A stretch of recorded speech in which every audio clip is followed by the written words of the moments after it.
Hi, I'm Nina, 26, and I never imagined I'd have to confront my own father over money.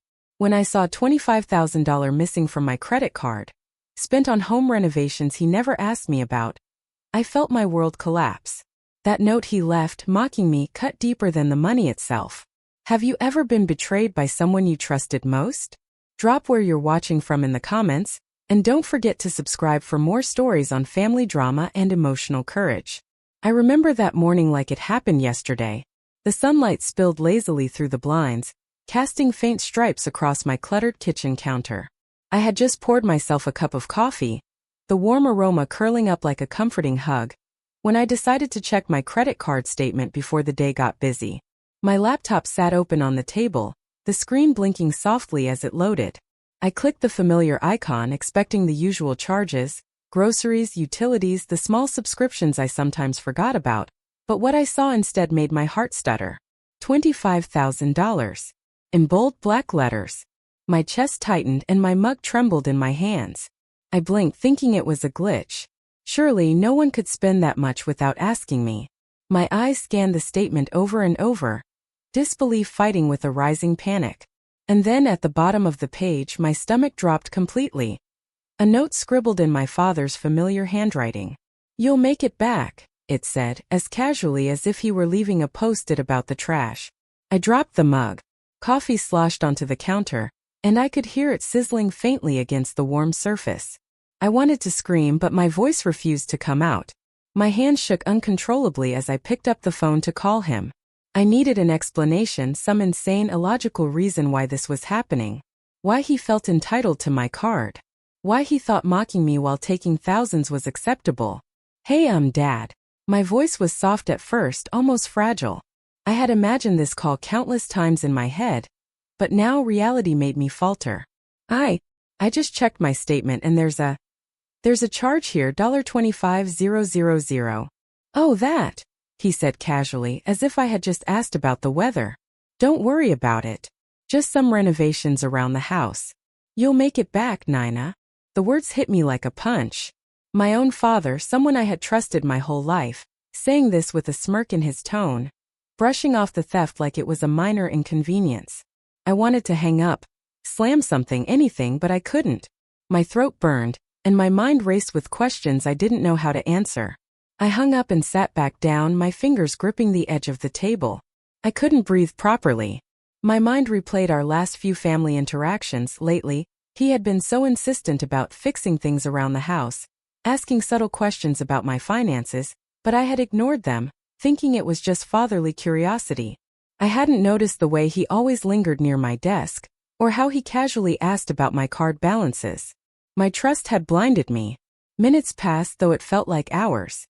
I kept staring at the screen, scrolling up and down the statement, hoping that somehow it would vanish, that the numbers would blur and become something more reasonable. But there it was, $25,000. My savings, my emergency fund, gone. And the note. Oh, that note. The casual mockery was the cruelest part. I thought about my rent, my bills, the small things I worked hard for. My plans to save for a car, maybe a little vacation next year. All vanished with one thoughtless swipe. And yet, it wasn't just about the money. It was the betrayal.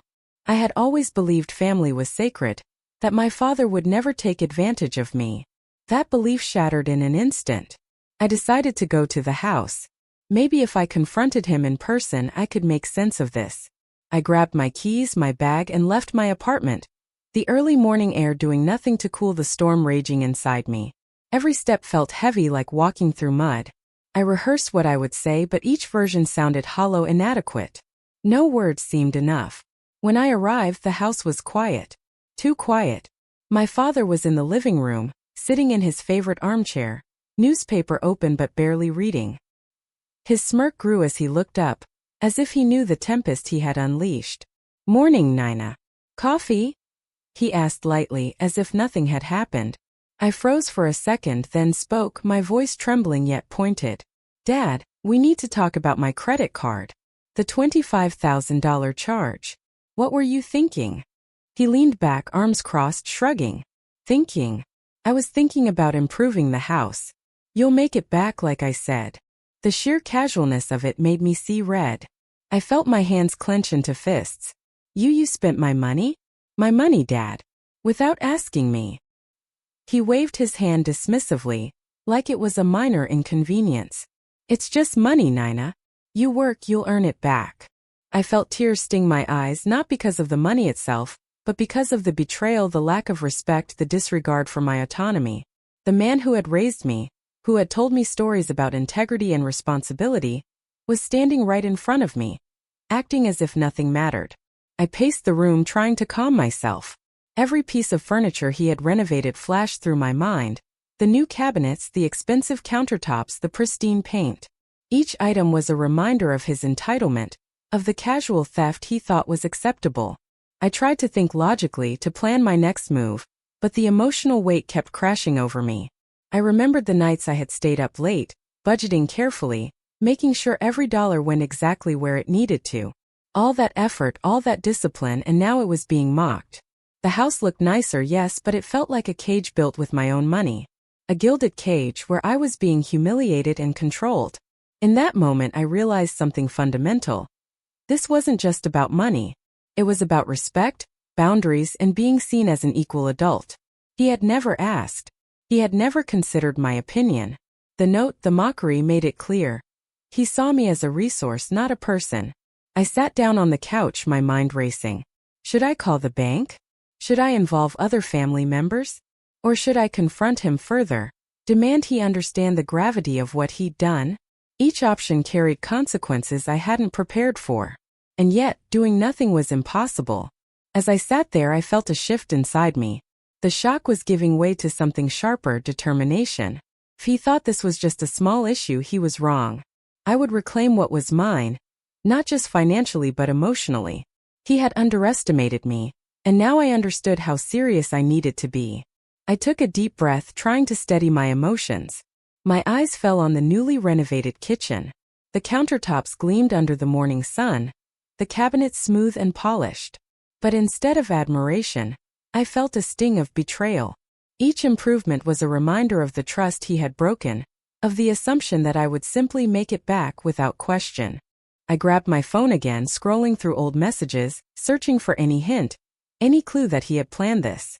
There were casual comments about renovations, offhand remarks about covering costs, nothing overt, but enough to make me realize this wasn't impulsive. This had been calculated, and the mockery in that note confirmed it. I felt a strange mix of emotions. Anger, hurt, disbelief, but also clarity. I couldn't let this slide. I needed to act carefully and deliberately, to reclaim my finances and assert my boundaries. And somewhere deep down, a small part of me recognized a hard truth. This betrayal, as painful as it was also a lesson in strength, in awareness, and in standing up for myself. I stood up, facing him directly. This isn't just about the money, Dad. This is about respect. You can't just take what's mine and expect me to be okay with it. He shrugged again, a little less confident now, perhaps sensing the shift in my resolve. You'll make it back, Nina. Don't stress so much. I knew then that words alone weren't enough. I had to take concrete steps, but for the first time I felt fully awake to the betrayal. The shock had hit, the sting was sharp, and my trust was fractured.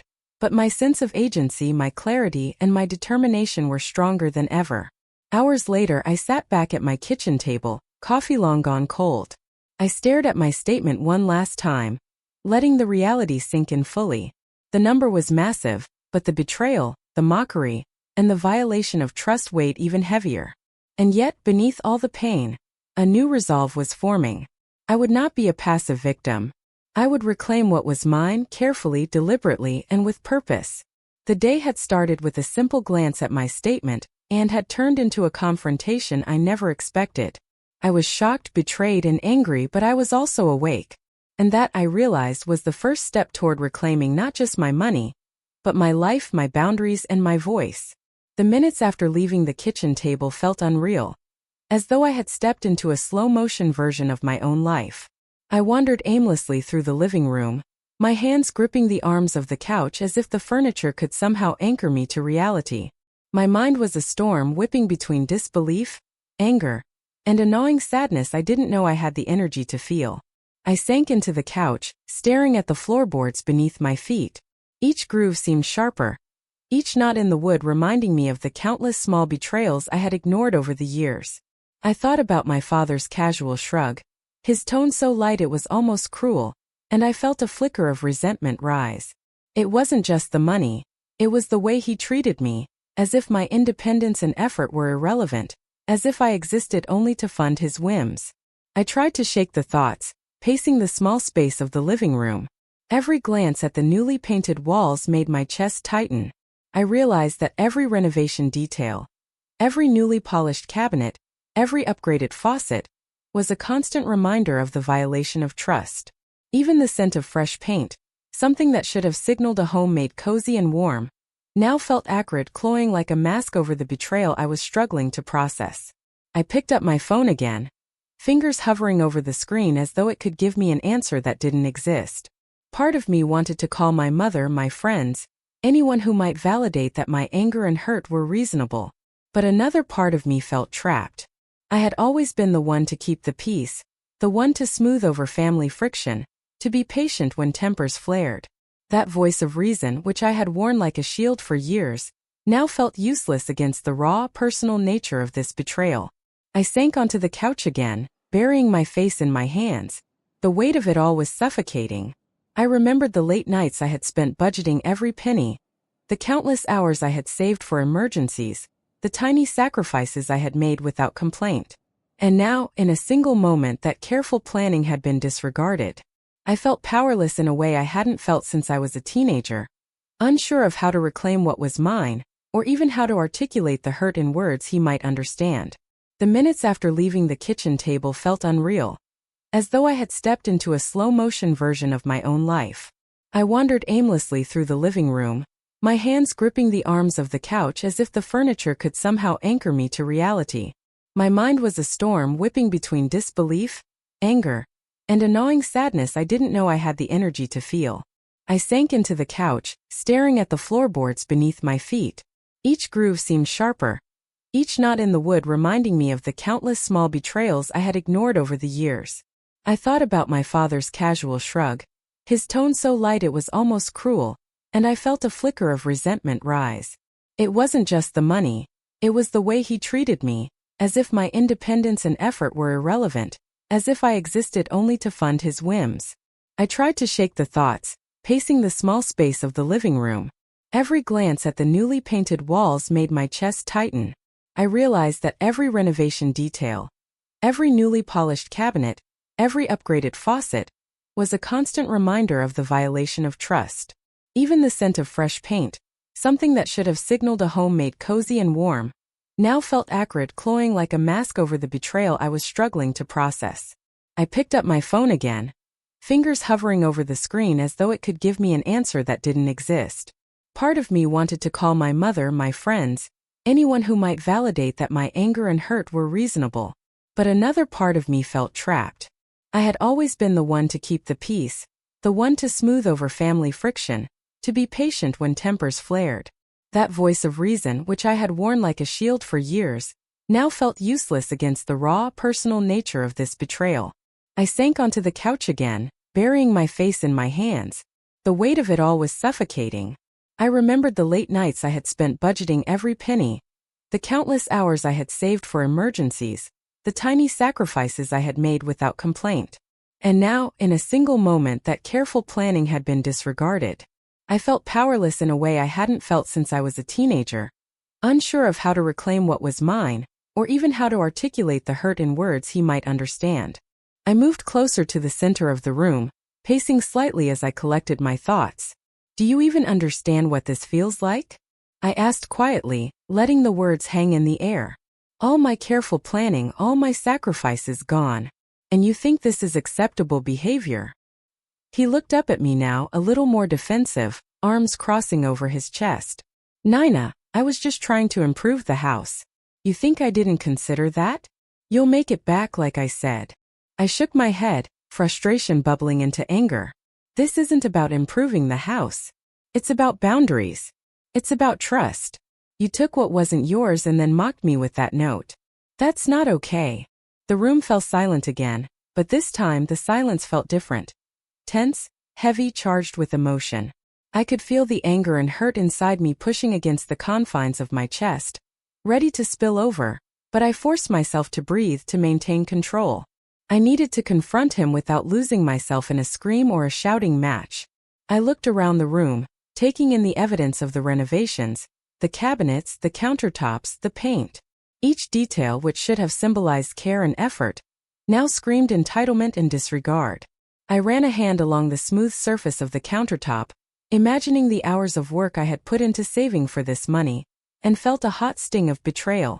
My father leaned back, eyes narrowing, and finally said, "I don't see why you're making such a big deal out of this. It's money, Nina. You'll get it back." I felt a rush of incredulity. "You still don't get it," I said, my voice sharper now. "It's not about the money.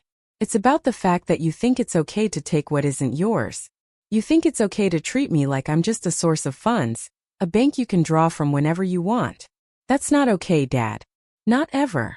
He leaned forward slightly, trying to regain some control over the conversation, but I could see the subtle shift in his posture, the first sign of realization that I wasn't going to accept his excuses.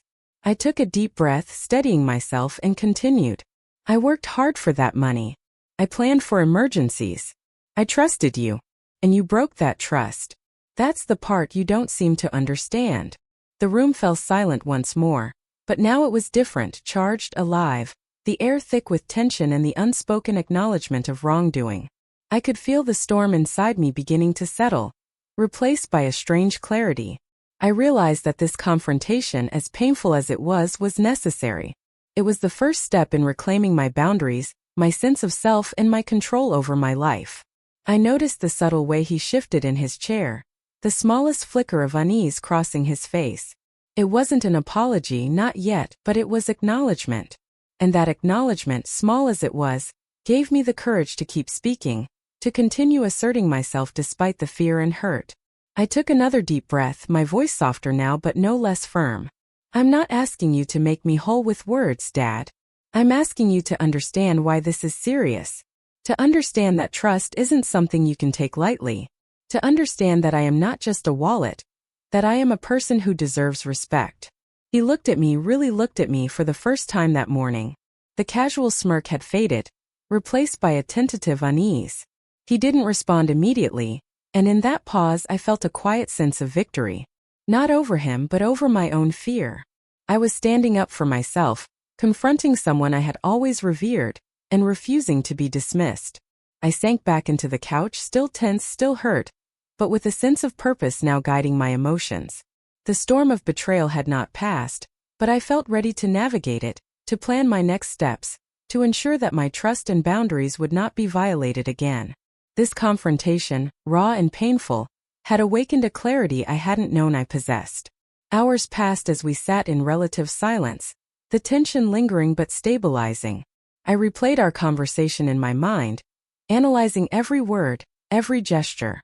My father's casualness had been infuriating, but now I could see the cracks, moments of uncertainty, subtle hints that perhaps he had underestimated me. And in that realization I found a spark of hope, a reminder that even in the midst of betrayal, I could assert myself and reclaim my agency.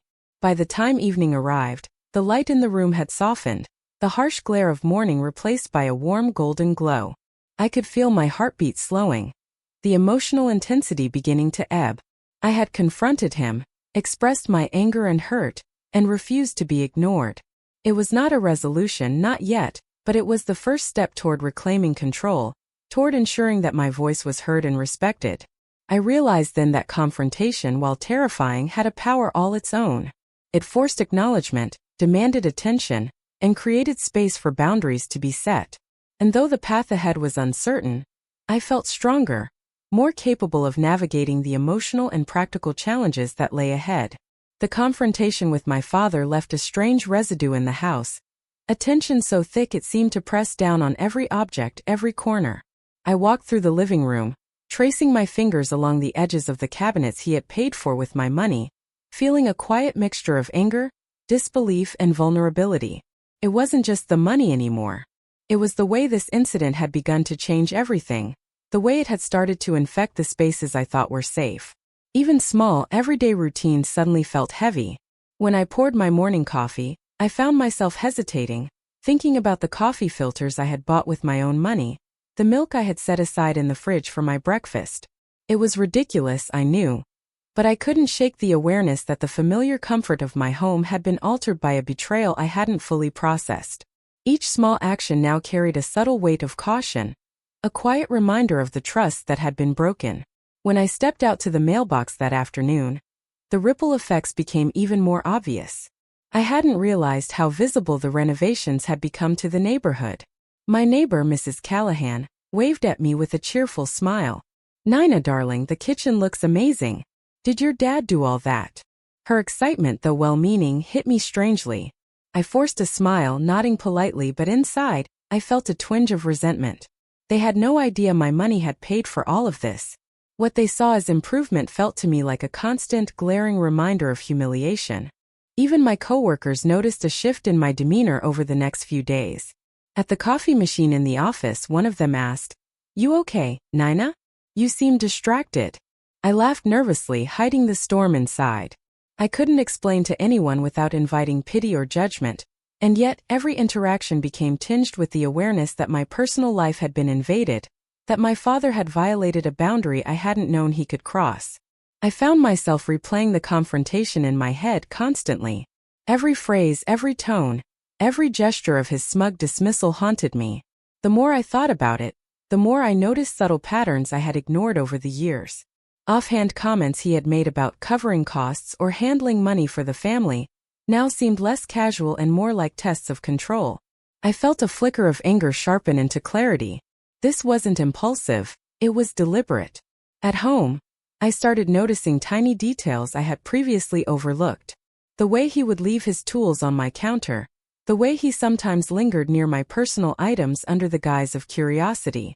Each little act, previously dismissed as harmless, now felt like a calculated step in a larger plan to assert dominance. The realization was unsettling, making me feel as though the ground beneath my feet had shifted, leaving me unsteady in spaces I once considered safe. Financially, the effects rippled through my daily life almost immediately. I had planned to cover some upcoming bills, put aside a bit for an emergency fund, and even save a few $100s for a short weekend getaway. The $25,000 charge had thrown everything into chaos. I had to juggle priorities, reconsider due dates, and rethink which bills could be deferred. Even small purchases like lunch or a few groceries suddenly required a careful mental calculation. My father's careless actions had transformed my life into a delicate balancing act, each decision charged with the anxiety of what had been taken from me. The ripple wasn't just financial. I started feeling a quiet social discomfort that crept into interactions with family and friends. Calls with my mother were awkward. She tried to remain neutral, and yet I could sense her discomfort, her quiet disappointment in both of us. My friends noticed my quiet tension during our usual weekend meetups. I smiled and laughed when necessary, but my thoughts constantly drifted back to the house, to the countertop he had spent my money on, to the note that mocked me.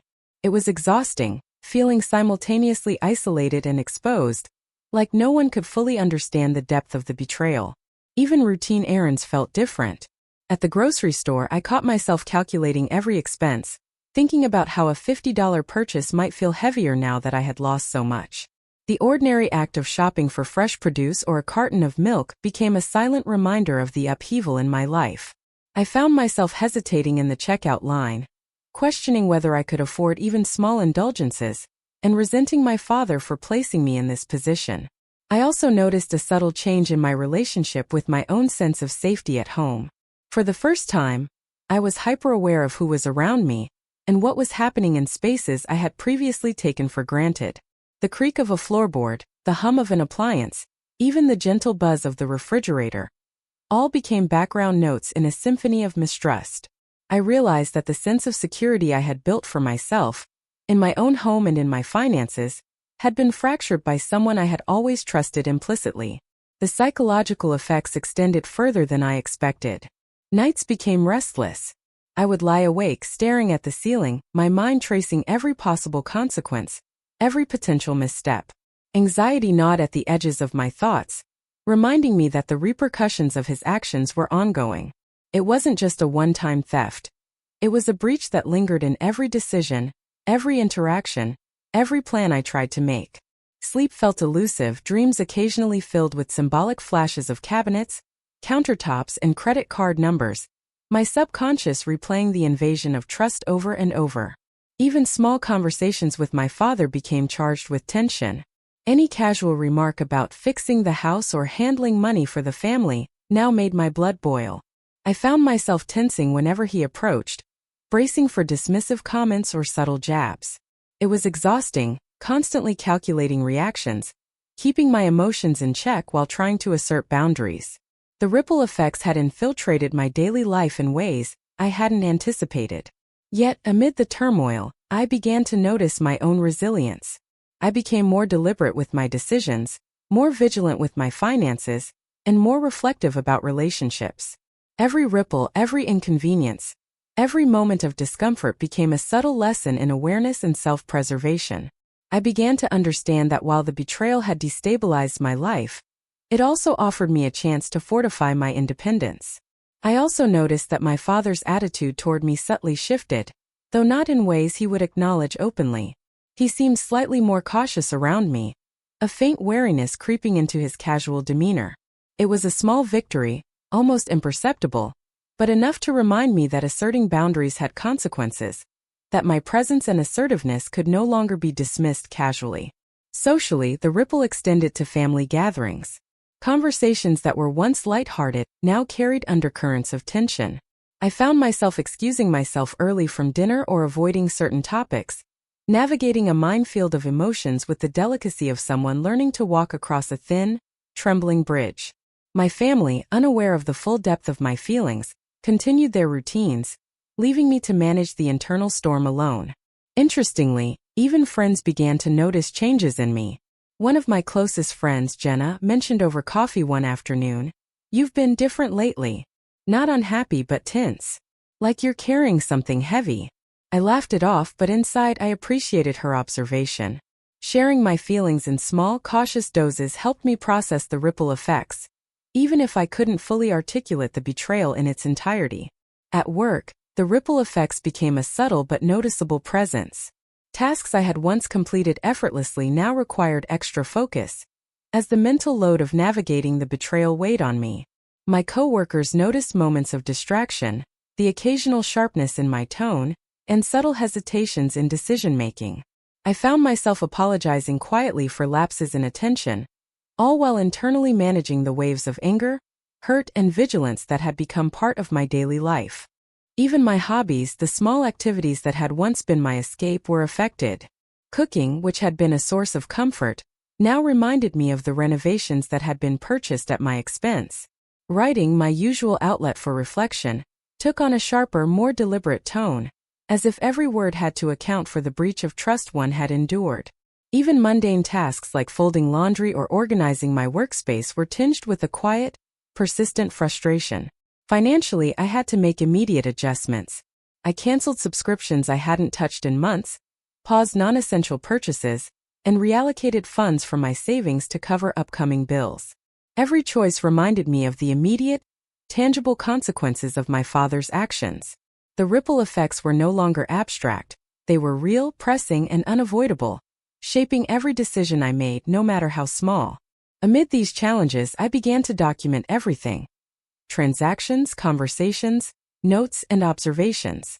Each entry in my notebook, though mundane at first glance, became a record of empowerment. It reminded me that while the betrayal had sent ripples through my life, I could create order and structure to manage the impact.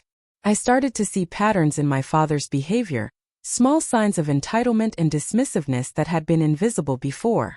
Even as the ripple effects persisted, I discovered moments of clarity. I realized that my resilience was emerging in unexpected ways.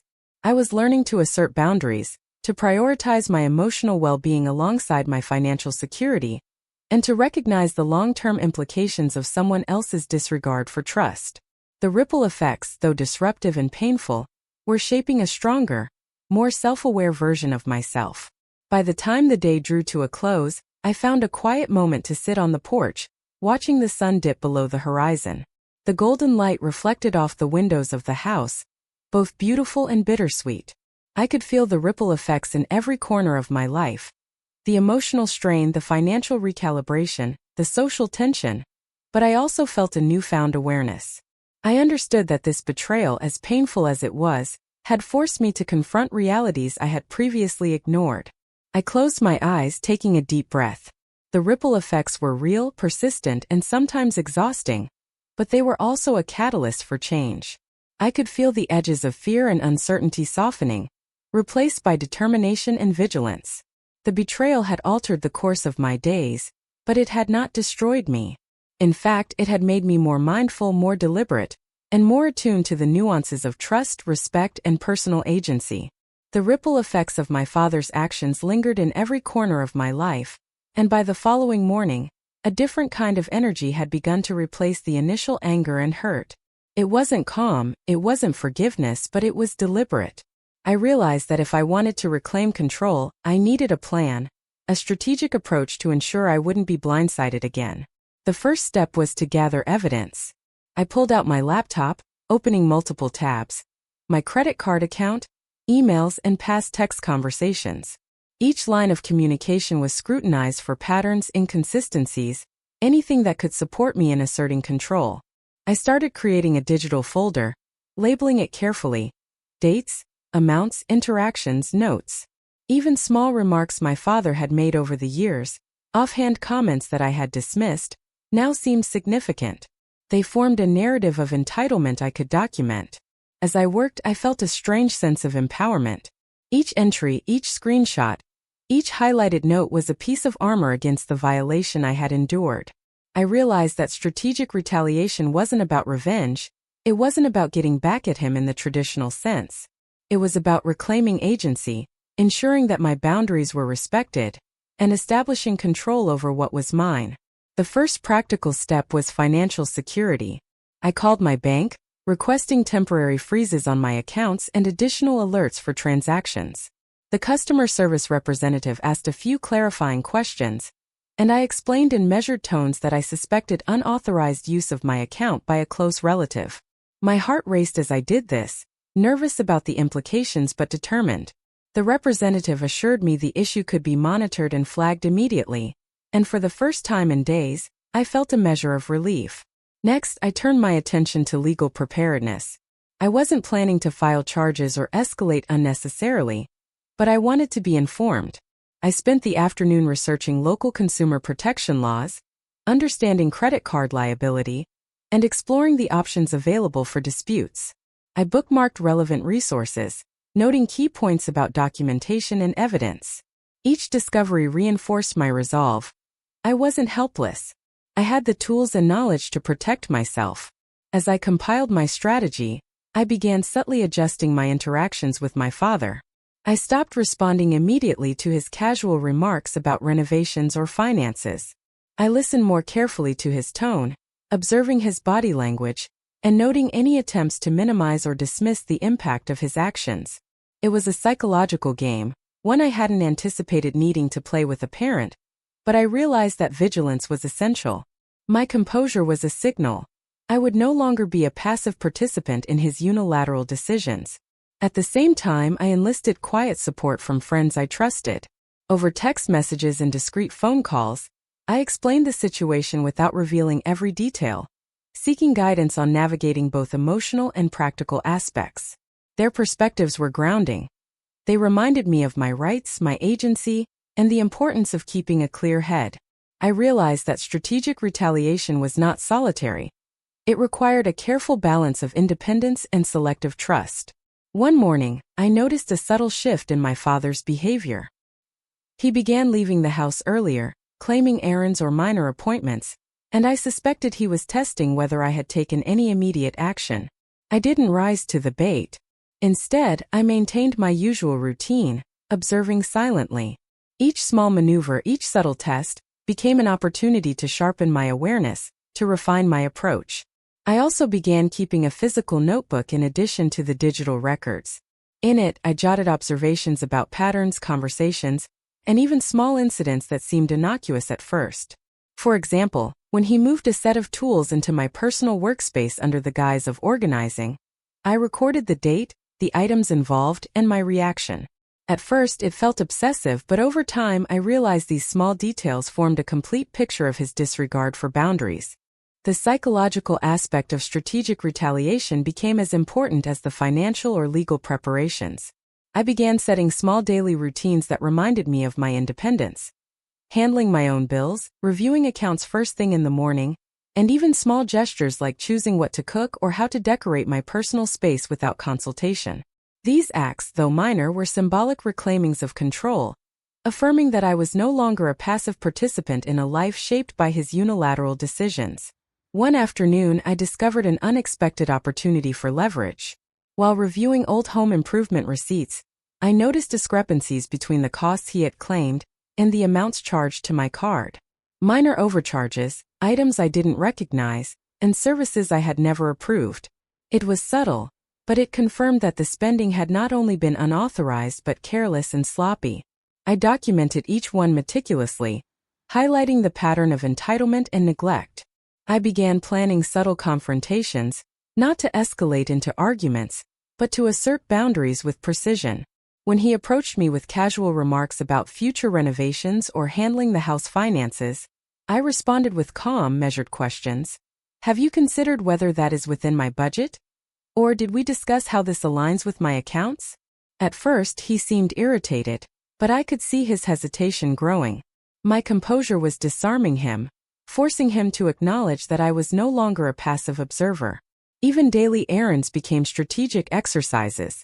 When running to the grocery store or paying bills, I monitored accounts closely, noting any irregular activity. I began reconciling statements with a meticulous attention to detail, double-checking each entry. Every purchase, every minor transaction became part of a larger system of vigilance, ensuring that no further unauthorized spending would occur. There were moments of tension, of course. One evening, while I was balancing the account, my father wandered in, glancing over my shoulder. "Still obsessing over that $25,000?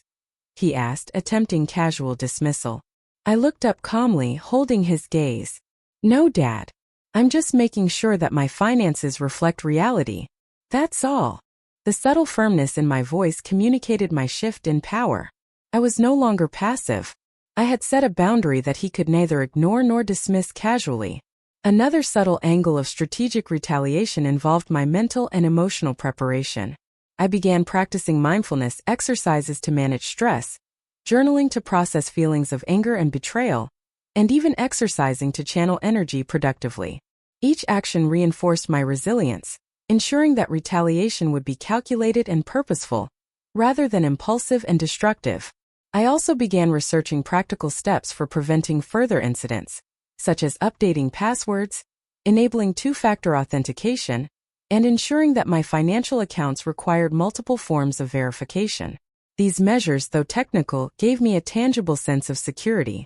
Each precaution was a step toward reclaiming control, transforming anxiety into actionable empowerment. The strategic approach extended to everyday conversations as well. I learned to navigate family interactions with subtle precision, deflecting provocations while maintaining composure. For example, when he casually mentioned home improvement plans during dinner, I responded with neutral but pointed questions. Have we reviewed the budget? Are we in agreement about who covers costs? These small, deliberate moves reinforced my authority over my own finances without escalating into public conflict. I even began to notice the psychological effects on my father. The casual confidence he had once wielded so effortlessly now seemed slightly shaken. He lingered less near my personal space, chose words more carefully, and occasionally hesitated before asserting opinions on financial matters. It was subtle, almost imperceptible, but it confirmed the effectiveness of a strategic, composed approach. Unexpectedly, this strategy also allowed me to reclaim a sense of personal dignity. For the first time since the betrayal, I felt proactive rather than reactive. I was no longer spiraling in anger or despair. I had a plan, a system, and a framework for managing the fallout. Each step reinforced my independence and resilience, transforming the initial shock into deliberate empowerment. I also began preparing mentally for the possibility of escalation. I imagined conversations in which he might deny or downplay the situation, rehearsed measured responses, and developed ways to maintain composure while asserting facts. These mental exercises weren't about confrontation for its own sake. They were about preparedness, ensuring that I could maintain control over my own reactions and preserve my boundaries under pressure. Even small daily victories mattered. When I noticed a minor irregularity in a statement and corrected it before it became an issue, I felt a quiet satisfaction. When I maintained composure during a casual jab about finances, I felt a sense of internal strength.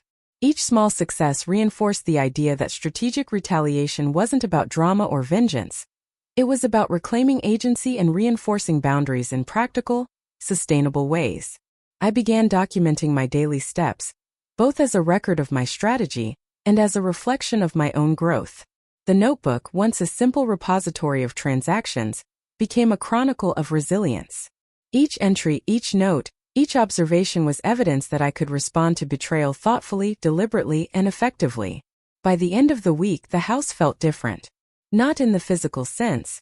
The renovations were still there, gleaming in the morning sun, but in atmosphere. I could navigate conversations with my father without immediate anxiety, monitor finances without panic, and move through my days with a growing sense of empowerment. The ripple effects were still present, but I had begun to convert their disruptive energy into actionable strategy. For the first time since the $25,000 charge, I felt a sense of control not over him but over myself, my decisions, and my boundaries. Strategic retaliation, I realized, wasn't about winning against my father. It was about ensuring that my life, my finances, and my emotional well-being could no longer be compromised without consequence.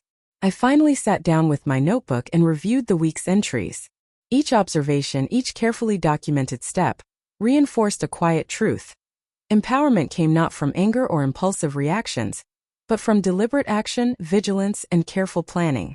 The betrayal had sparked a process, and through strategic retaliation, I was learning to navigate it with intelligence, patience, and self-respect. The first morning after a week of meticulous planning felt oddly peaceful. I woke up before the sun, the familiar creak of the floorboards greeting me as I padded barefoot to the kitchen. The air smelled faintly of coffee and morning dew seeping through the open window. I brewed my coffee slowly, savoring the routine, the quiet, the sense of agency that had begun to settle in my chest. For the first time in days, I wasn't reacting to my father's actions. I was moving with intention. I sat at the kitchen table, my notebook open beside me.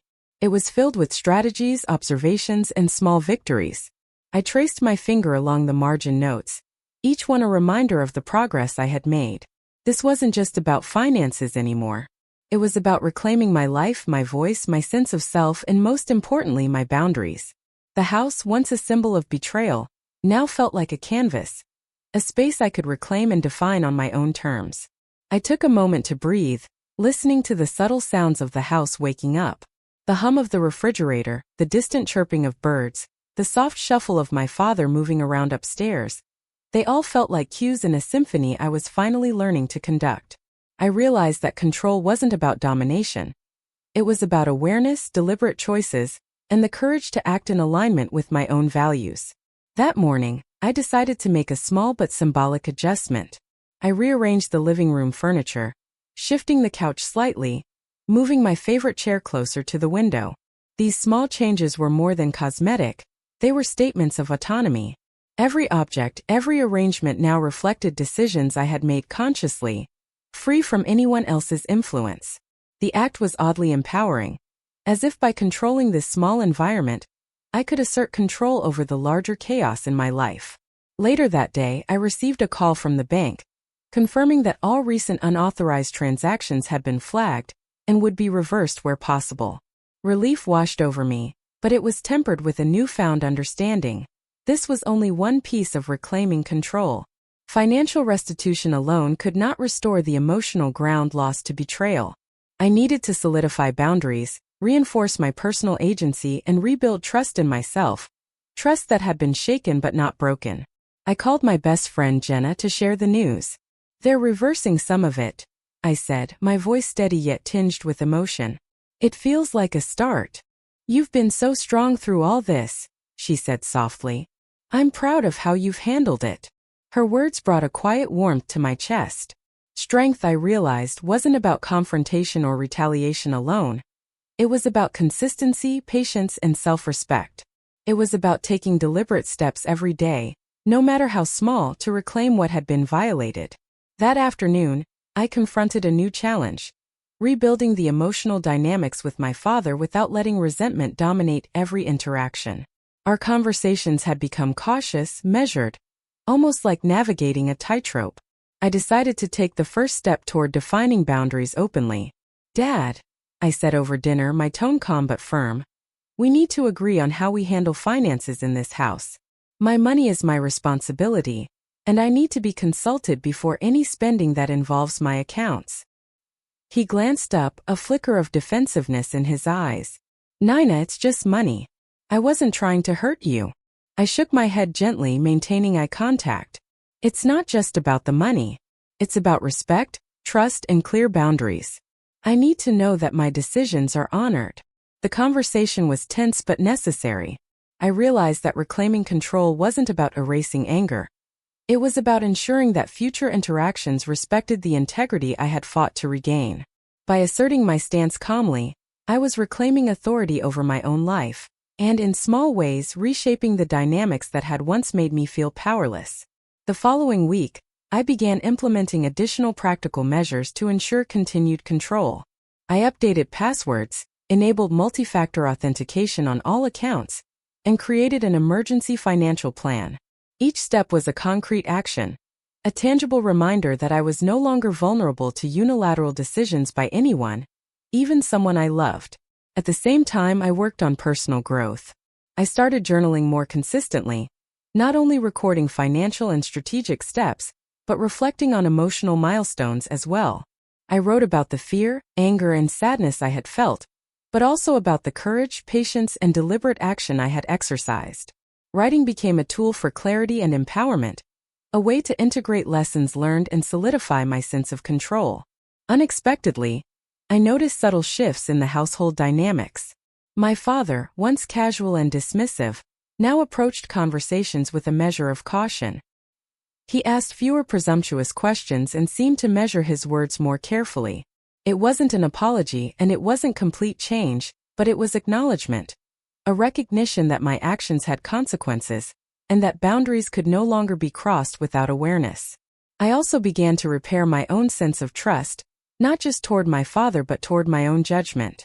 I realized that for too long, I had allowed a pattern of compliance to shape my interactions, deferring to others at the expense of my own agency. Reclaiming control meant trusting my instincts, validating my feelings, and asserting decisions that aligned with my values. It was a lesson in both vigilance and confidence, a combination that felt both unfamiliar and deeply empowering. Socially, I became more selective with interactions that involved financial or personal trust. I didn't isolate myself, but I prioritized relationships that respected boundaries and encouraged open communication.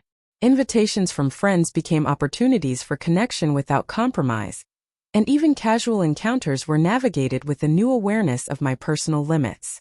The ripple effects of the betrayal had initially felt like isolation, but through deliberate choices, I transformed them into opportunities for empowerment and self-protection. I also found creative outlets to channel my emotions productively. Cooking, once tinged with reminders of the kitchen renovations, became a mindful practice.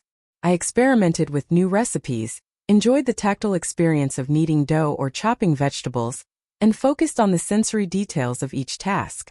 These moments of attention and care were subtle assertions of control, small victories that reinforced my agency in everyday life. One evening I sat on the porch, the sunset painting the sky in streaks of orange and pink. I reflected on the journey, the shock, the confrontation, the ripple effects, the meticulous strategy one had implemented. I realized that the resolution wasn't about erasing the past, nor was it about punishment. It was about reclaiming control over my own life, redefining boundaries, and asserting a presence that could no longer be ignored. I also began preparing for longer-term financial security. I adjusted savings goals, diversified my accounts, and set up an emergency fund that was fully under my control. Each adjustment was deliberate, informed by the lessons I had learned. I realized that strategic foresight, rather than reactionary frustration, was the most effective form of control. Emotionally, I noticed a subtle liberation. Anger and resentment, though still present at times, no longer dictated my daily mood. I had learned to acknowledge these emotions without allowing them to drive my actions. I could reflect on the betrayal, assess its impact, and respond deliberately rather than react impulsively. This emotional clarity became a cornerstone of reclaiming control. Over the next few weeks, I tested the boundaries I had established. When my father mentioned future home projects, I responded with calm but firm questions about budget, consent, and accountability. He responded with subtle adjustments, less casual dismissal, more cautious phrasing. It was not dramatic, but it was progress. The assertion of boundaries, coupled with strategic vigilance, began to reshape the daily dynamics in ways I could feel quietly but profoundly. I also began sharing small parts of my journey with trusted friends and colleagues. The feedback was reassuring. Hearing that my approach was deliberate and measured helped reinforce my own confidence. I realized that reclaiming control was not a solitary endeavor. It was strengthened by community, by perspectives that validated both my experience and my actions. By the end of the month, the house no longer felt like a battleground. The countertops, cabinets, and renovations, once symbols of betrayal, were now reminders of resilience and strategy. Each item, each corner of the home, reflected my presence, my decisions, and the reclamation of authority over my own life. I had transformed a space of violation into one of empowerment. I also noticed personal growth I hadn't anticipated. I was more patient, more deliberate, and more confident in asserting needs and boundaries. The betrayal had tested me, but it had also revealed strengths I hadn't fully acknowledged. I realized that resilience was not innate. It was cultivated through deliberate action, reflection, and the courage to reclaim agency in the face of violation.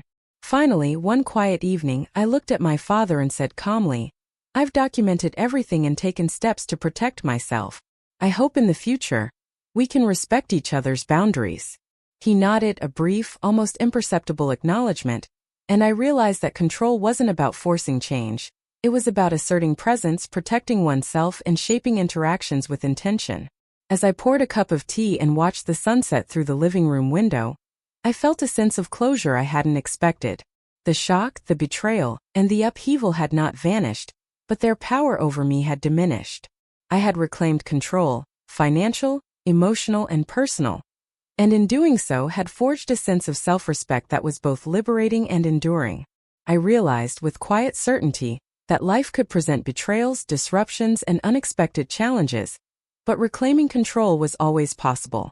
It required vigilance, deliberate action, and the courage to assert boundaries, but it was within reach. I had transformed a moment of profound violation into an opportunity for empowerment, and that realization anchored me in ways I knew would endure far beyond this particular conflict. The house was no longer a symbol of loss. It was a testament to resilience. The furniture I had rearranged, the systems I had implemented, the boundaries I had asserted, all were proof that even in the face of betrayal, control could be reclaimed, dignity could be preserved, and self-respect could be restored. I finally felt free, not from the memory of what had happened, but from the power it once held over me. And that freedom, quiet and deliberate, was far more satisfying than any fleeting sense of revenge could ever be.